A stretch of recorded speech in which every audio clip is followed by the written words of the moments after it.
part of why you're here doing this now, you've got, I think you've made 89 films, if something like that. I didn't know that, yeah.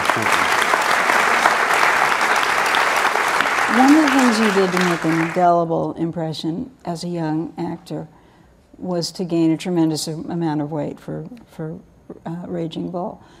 Did it wind up being a hard thing to very hard, rebound from? Yeah. That was my fascination with the deterioration, the physical, if you will, deterioration of someone who everything is about their prime, and then all of a sudden they fall apart. It was just the graphic image of him gaining this weight and being, the feeling that it gave me. I didn't know whether using prosthetics and stuff and all that other stuff, which I've done after a little bit here and there and stuff, it's not the same. When you have that actual experience of gaining all that weight, it's very uncomfortable for me. So that was that's why I wanted to do it. Young actors who work with you are often afraid of you.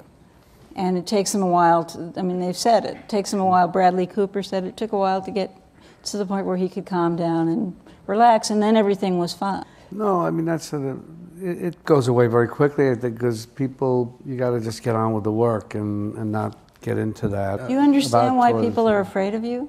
No. Really?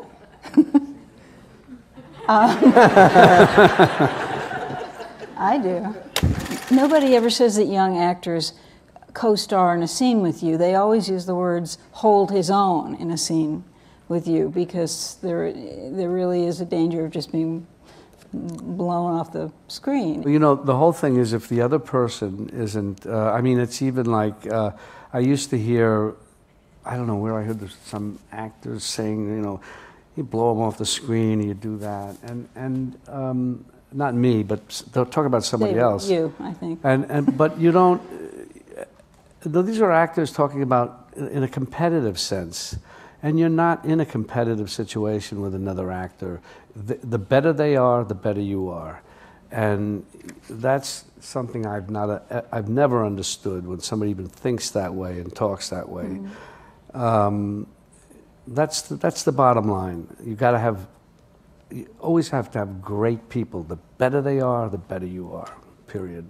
One of the many misconceptions that people have about you, unless I've got a misconception about that, is that you really need to focus so intensely on what you're doing that you are prepared for it well in advance. And you said you want 5 minutes before the scene, you want to be doing something else.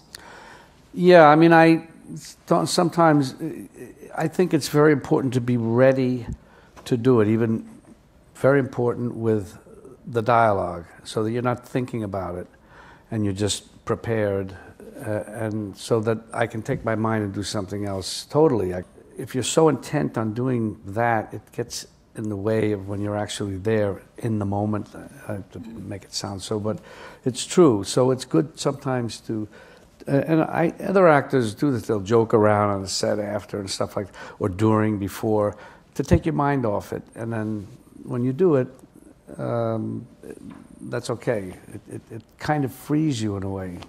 If you had to give a young actor one bit of advice about how to stay in there for the long run, when you're first starting out, how to do it right, what would you say?